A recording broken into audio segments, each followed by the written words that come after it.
नमस्कार, आप देख रहे हैं आवाम की खबर। रुक करते ही खबरों की ओर। पट्टी विधायक ने विधानसभा में प्रदेश के 100% छात्र छात्राओं को छात्रवृत्ति दिए जाने का उठाया मुद्दा। विधानसभा 2024 के प्रथम सत्र में प्रदेश के 100% छात्र छात्राओं को छात्रवृत्ति दिए जाने का मुद्दा विधानसभा में बड़े जोर शोर से उठाया। उन्होंने सरकार से 100% छात्र छात्राओं को छात्रवृत्ति देने के लिए कोई कार्य योजना बनाए जाने हेतु सवाल भी पूछा और उसके जवाब में विभागीय मंत्री असीम अरुण जी ने इस संबंध में कोई संतोषजनक जवाब नहीं दिया। आगे श्री पटेल ने कहा कि मेरे सवाल का जवाब देने में माननीय मंत्री जी सदन को गुमराह कर रहे हैं, सही जवाब देने से कतरा रहे हैं। पिछड़े, दलित और अल्पसंख्यक छात्र छात्राओं की छात्रवृत्ति देने के लिए खाते में डाली जाने वाली रकम भी कम की जा रही है। अगर सभी छात्र छात्राओं को छात्रवृत्ति की रकम 100% मिलने लगे तो बहुत सारे गरीब परिवार के बच्चों को आगे की पढ़ाई में बड़ा सहारा मिल सकता है। वर्तमान प्रदेश सरकार से छात्र छात्राओं के साथ साथ नौजवानों, किसानों, महिलाओं और सभी वर्गों में बड़ी निराशा है और सदन के अंदर भी विभागीय मंत्री माननीय सदस्यों को गुमराह करने में कोई कोर कसर नहीं छोड़ते हैं।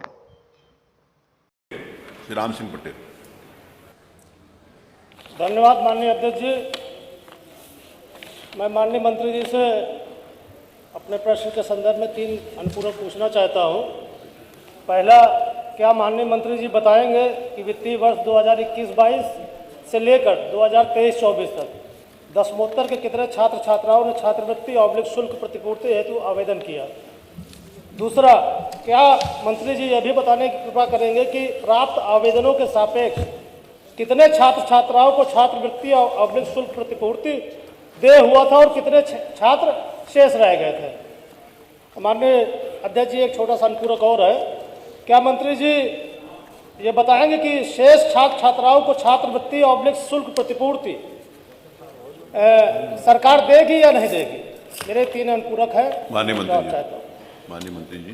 माननीय अध्यक्ष महोदय, जो अंतिम प्रश्न है कि सबको देंगे न देंगे, ये प्रश्न संख्या 4 में ये बात आ गई कि बजट एंडेड स्कीम है और हमारा प्रयत्न है कि हम बजट को बढ़ाते जाएं और साथ साथ ये भी कि बायोमेट्रिक अटेंडेंस को हम लोगों ने इस साल से लागू किया है, तो छात्रवृत्ति में जो भी पूर्व सरकारों में घपले हुए थे उसको हम लोग लगभग पूरी तरीके से ठीक करने में सफल हुए हैं।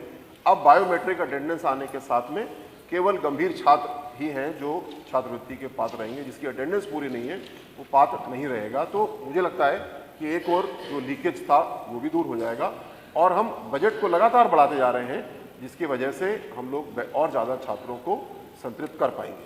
जो विशेष रूप से लाभान्वित छात्रों की संख्या आपने पूछी है माननीय सदस्य ने, उसमें अनुसूचित जाति दशमोत्तर छात्रवृत्ति के कुल 9,39,695 छात्र लाभान्वित हुए 2022-23 में। सामान्य वर्ग दशमोत्तर के 7,04,505, अनुसूचित जनजाति दशमोत्तर के 6,427 छात्र लाभान्वित हुए। और विवरण चाहिए तो मैं विवरण पूरा और भी डिटेल में प्रस्तुत करता हूँ। प्रश्न क्या 9 श्री विनोद चतुर्वेदी।